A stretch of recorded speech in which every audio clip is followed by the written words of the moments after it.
We lived on a farm. That was before my dad bought his own farm, but and my grandmother lived with us.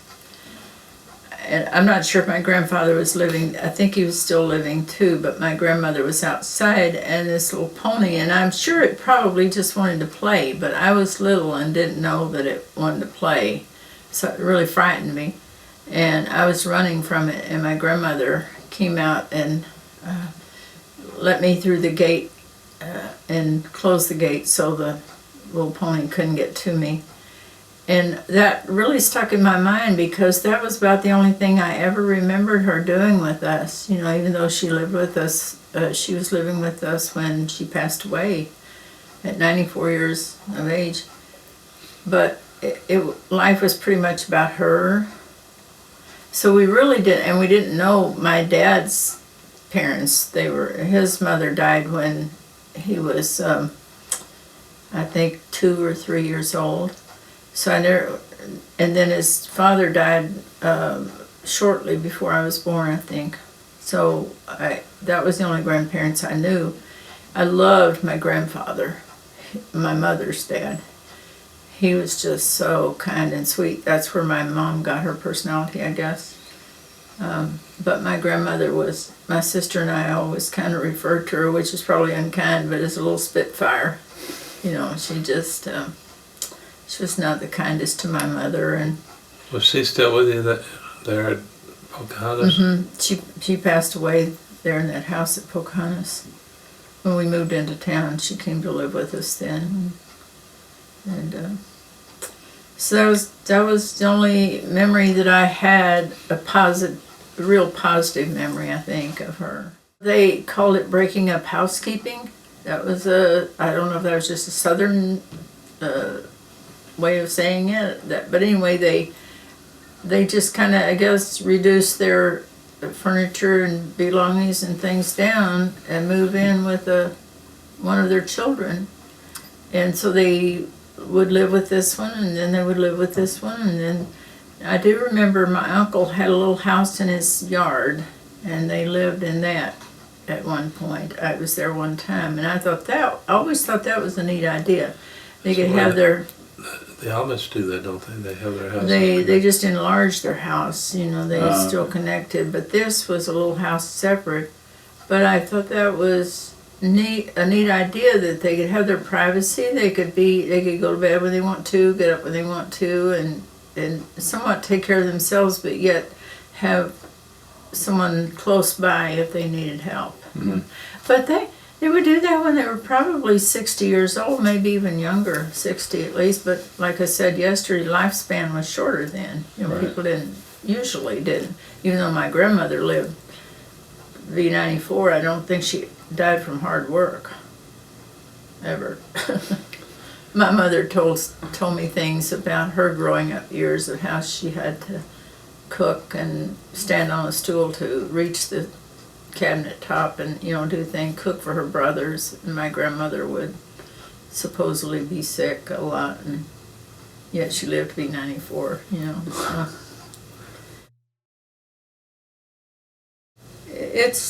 It's not a town, really, honestly, it's not a town to be proud of. There's a lot of junky yards, junky houses in places, you know, so it's the newer subdivisions that are nice. And they did build a new high school. The old one, I think it's been torn down maybe, that I went to. But it wasn't like that when you guys were growing up, right? Well, you know, when you grow up in something, you don't think about it until you're exposed to something different. Of course, Grandpa didn't live in town. You know, he lived out on the farm about, 6 miles out, wasn't it? And Grandpa Thompson, his dad, was really very particular with the house. They painted it often, didn't they, and it was kept up very well, and kept the yard and everything, you know, nice. So our upbringing was a little bit different, you know, in that way. So Pocahontas, the economy was based mostly on cotton farming? Is that right? No, I wouldn't. No, I don't. They had a shoe factory there when we were. In fact, I don't think they raise much cotton there now. But both your farms were cotton farms, right? Yeah, but they've corn and let's see, Daddy's was mostly, I guess his was corn and cotton. Yours was too, wasn't it then? But now they don't raise cotton, No in cotton. that part anyway. The shoe factory was the big thing. We both worked at that. And Grandpa was working at the shoe factory when we got married, weren't you? And I was working at Morris Insurance Agency. And, Well, I guess I worked there before I was drafted into the Army. I worked there twice and despised it. Came back to it. Brown Shoe Company it was called. Oh. And Yeah. Grandpa Waldron, my dad worked there. He It was- retired from there. It was the main source of employment there for a while. And it was like working on a line or something like that? Is it- Yeah, each one had a thing they had to do. You They know. called it spotting the platform, the shoes. And I know you stretch those to fit and everything, and my thumbs, after I, even in the military, was tender from that. It's like I wore them down. Because you work on production. The more you can Yeah. produce, the better you earn, I guess. But each one has a thing to do. You know, you don't just build one shoe yourself. You do your little part, and it goes to the next one, do their little part, and all that. I don't work well under pressure. If you tell me to hurry, you might as well tell me to slow down. And they required you to produce a certain amount, so I was really glad when I could quit that job. But and then Grandpa quit when we got married and went to Springfield. So, but that shoe factory's no longer there. I think we told you about in Pocahontas, they had a section, and they called it Nigger Town. That's what they called it. They were niggers. Well, that was the derogatory term, you know, and yet I honestly don't think, now I'm sure our parents called them that. Mm-hmm. But I didn't grow up with prejudice in our house as far as my dad I never heard him speak ill of a black man or black person at all. Well, in the restaurants at Pocahontas, the blacks would come in and they'd eat in the kitchen standing up. They weren't out, you know, to eat at a table. Yeah. Mm. Well, they had a separate school too in our hometown. Now that's no longer, but they did, and they called it, like Grandpa said, it was called Nigger Town and or Shaney Town. Yeah, Shaney Town instead of Nigger Town. But people called them niggers a lot, and but they had a man that was a car salesman, and everybody spoke well of him, Oh, yeah. didn't they? And then they had a man that was a shoe shine man in a barber shop, and people really respected him. So I'd never heard a lot of things said about the black people, you know, derogatory stuff.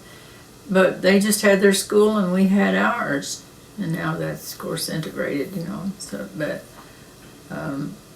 but I was certainly not brought up to be prejudiced against black people, to racial. Do you think, though, that you were brought up to think that they were lower? Probably. I don't know if I ever even thought of that, but I assume I would have thought they were, because they were usually maids in homes. You know, some of the well-to-do people had them as maids. So you just kind of, your image of them was the maids and shoe shine boys and, you know, things like that. So I don't know what I would have. We moved to Illinois, and then your attitude has to be different. When you're in ministry, everybody, God loves everybody. Nothing ever happened in our hometown, did they? They never had any. No. There was never any tumult, is that what you call it, or any uprising or anything, you know, they just gradually, I think, realized that they needed to change their attitude toward the black people in the town, and perhaps, of course, we were gone from there, so we don't know, you know, what happened. We moved in '61, so, but my guess is that the black people became more assertive with their rights, and the people became more tolerant and more understanding and more accepting. Don't you think that's probably what happened? after I became a Christian there at Pocahontas, I don't know, as I thought about, being a preacher, I just had a chance to speak. And But you said yesterday you felt a call. yeah, I felt a call. And that's why you went to CBC. But I hadn't been out of state a lot. I'd gone to Tennessee and I'd gone to Hot Springs, Arkansas, which was a big town. I was in a wedding, my friend's wedding. And that was about it. So Springfield was big for us, wasn't it? Mm-hmm. Did you like it? Uh-huh. I love Springfield, don't you? Oh, yeah. Yeah, it was, yeah. Grandpa went to school, he graduated in 3.5 years because he went to summer school 2 summers. And then Phyllis, your mom was born while we were there, CBC. We got that furnished apartment. It was the upstairs part of a house, totally furnished. It was living room, kitchen, bedroom, bathroom. Anyway, it was plenty big for us for $40 a month. And that's how much I was making, $40 a week. Nice. And because I've been making $30 a week, I think. And so I thought that was a step up to get $40 a week and then to find a place furnished for $40 a month. Yeah. So we were pretty happy, weren't we, Mm-hmm. with that? From that, we went to that house that had been made into a house from a garage or something, wasn't it? Yeah, we did. It was a little garage they'd made into a house because your mom came along and after we were there, she was born there, and then we needed more room from that, so we moved to the barracks, those old army barracks they made into apartments. Mm. We moved to that. Can I tell the story of how you got the church and all then? Okay. Okay, we had one day, I think, to make a decision because after we graduated, we had to move, and we didn't know where to move to, And I was really big and sick with the twins. I was having lots of serious problems. And so a man that was going to work for a trucking company was a student there also, but he offered Grandpa a job with a trucking company. But Grandpa said he remembered the sacrifice that my mom and his mom too, some had made for him to go to school, college, and he felt the call, so he decided he wouldn't take the trucking job. And our pastor said, "I can't tell you what to do." He said, "I can just pray for you, but I can't tell you what decision to make, whether to take the job at the trucking company or wait for a church to open for a pastor." So we had it one day, didn't we, to decide. And our former pastor, called and gave Grandpa a revival. And we went. And while we were there, the church called you, didn't they? Crane. Crane, Missouri. And we went, didn't we? And became their pastor, and that was the beginning of 45 years of continuous pastoral ministry, never without a church. Then after we moved to Crane, Grandpa's cousin was a builder in Springfield, so he drove back and forth and worked for him. Gave him some experience for what was ahead for him. There again, you just see God's hand in how He prepares you for the future.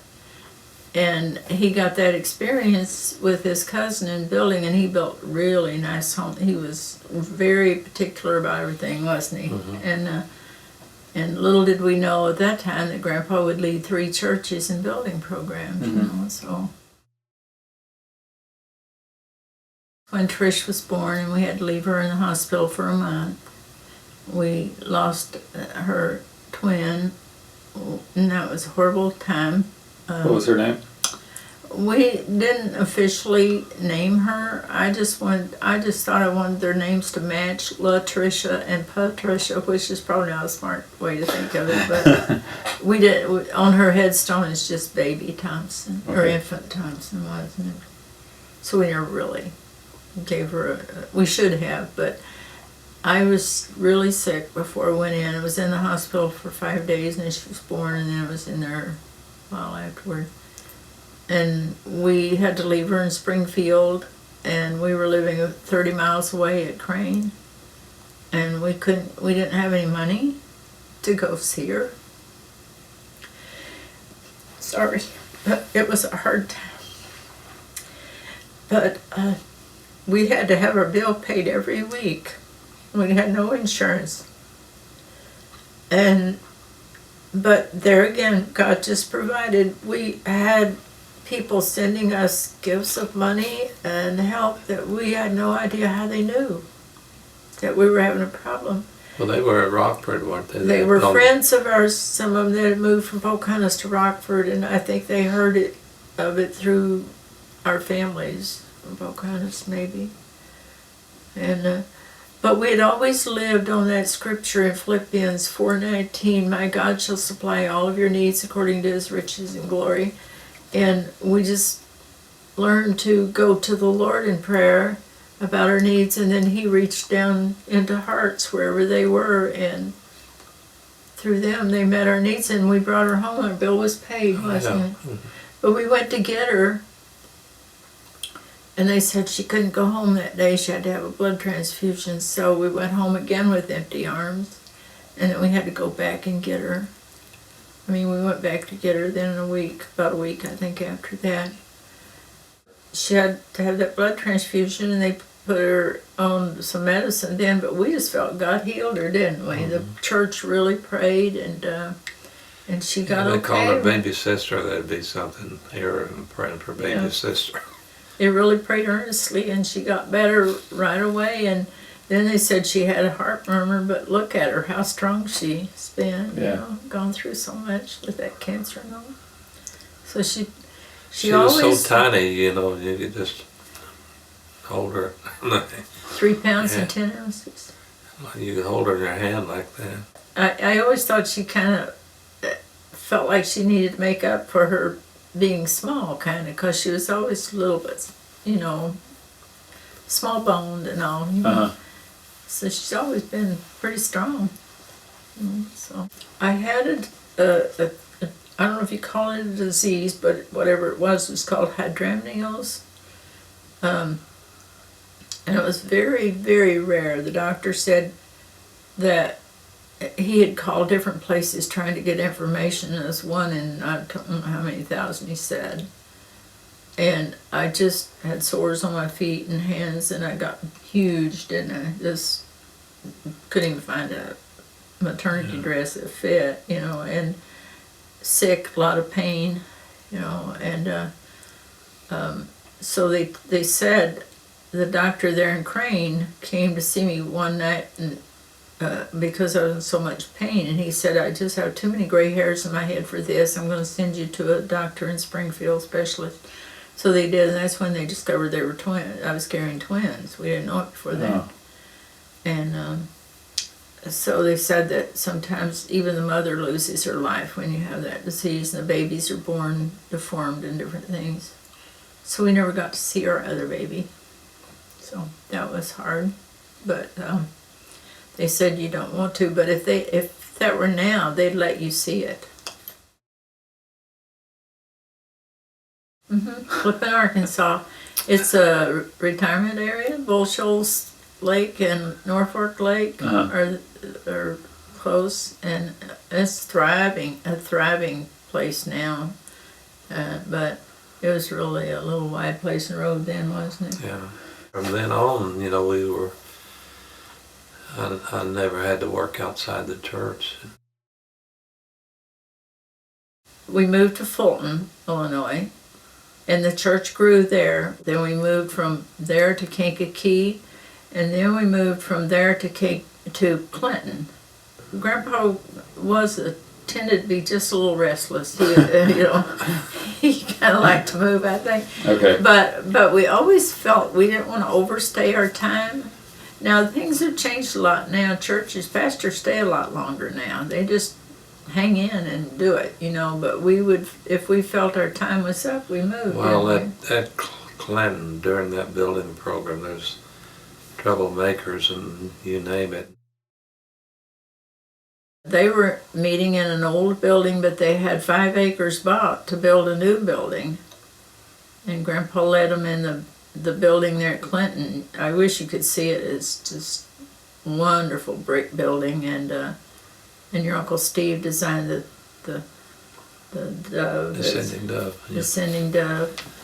And it seats 550, I think it is. Yeah, and so he led them in that building program. And he never got a church in trouble, never. And we were never asked to leave from a church. I remember my mom talking about Clinton. She didn't like that Yeah. place. But she's got some good friends from there, Yeah. that's the thing. She does have some good memories, though, in spite of some of the bad.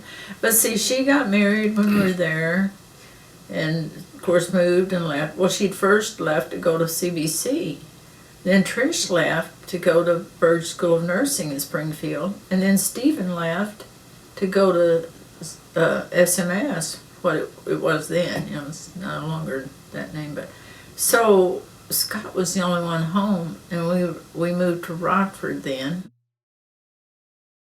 That church was in a bad neighborhood.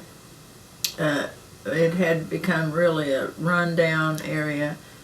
A car was stolen one night when we were there for prayer meeting. The church was shot at, and it was just a bad neighborhood.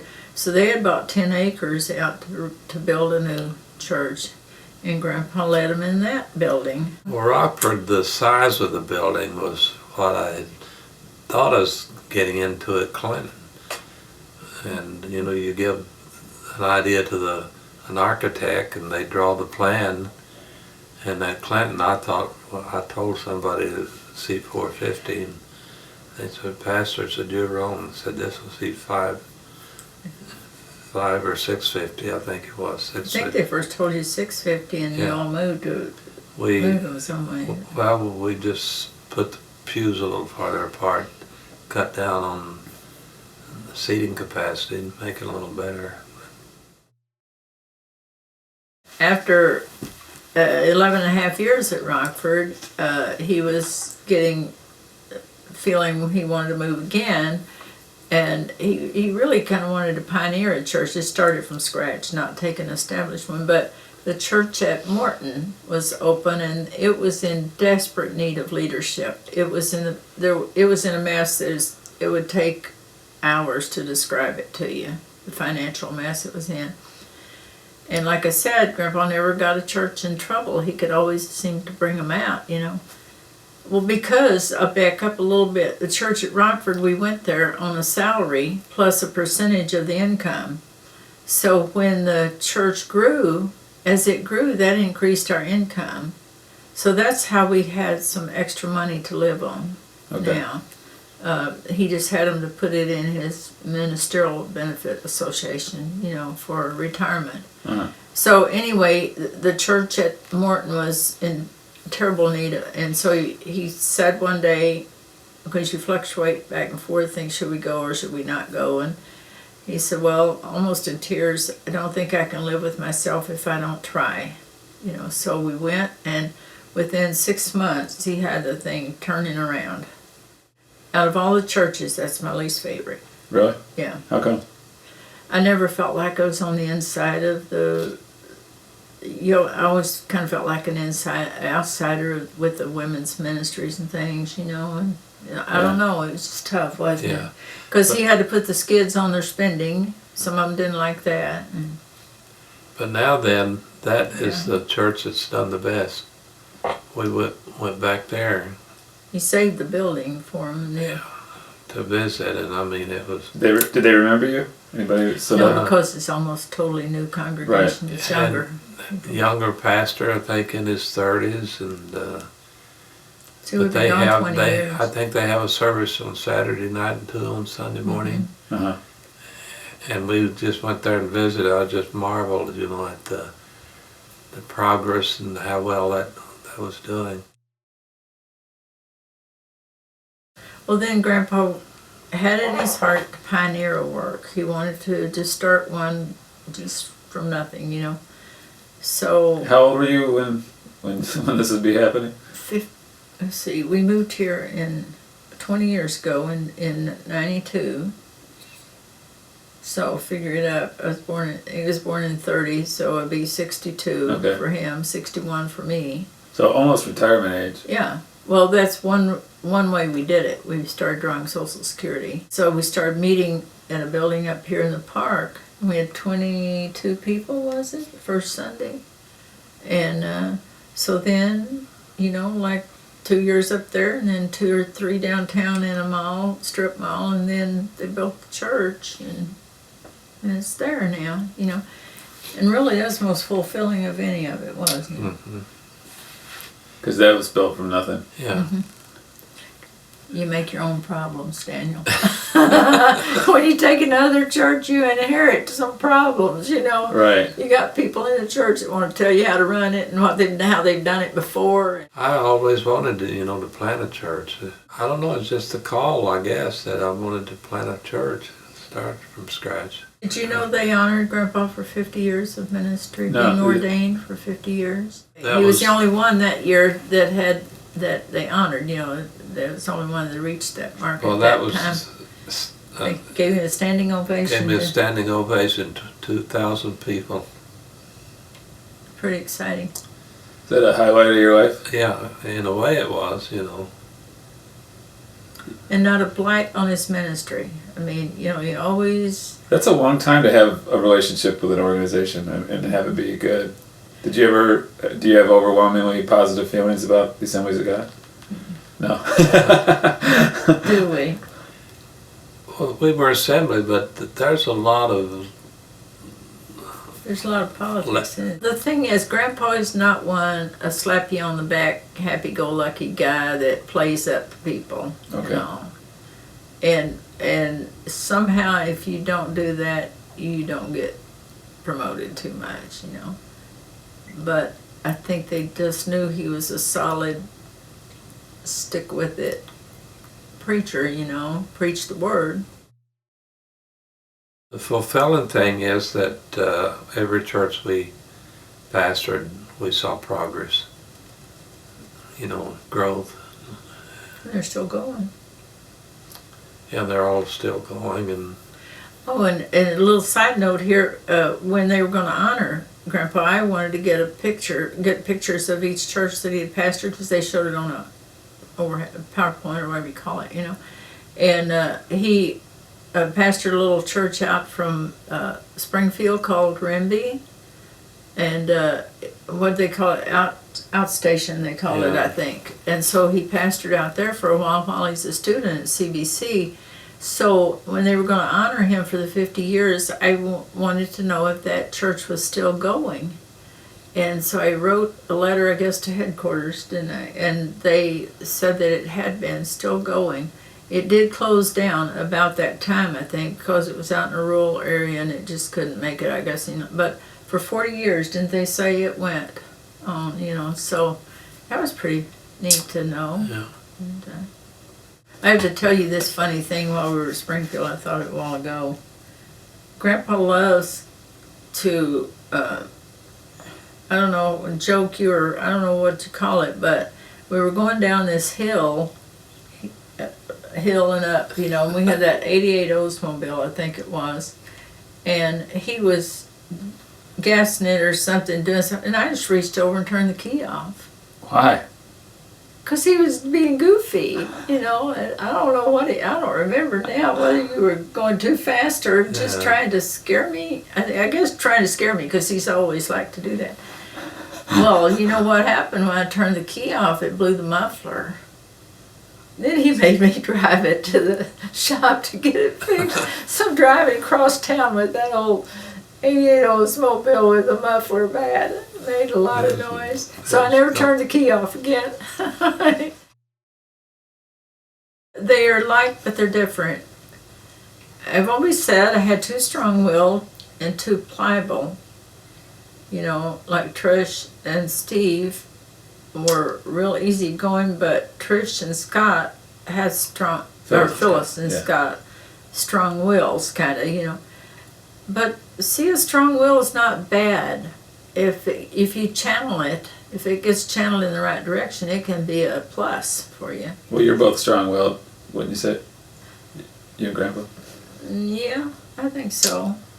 Or I know I am. Are you? Strong. Fess up. I'm afraid to say. Yeah. I guess that answers the question.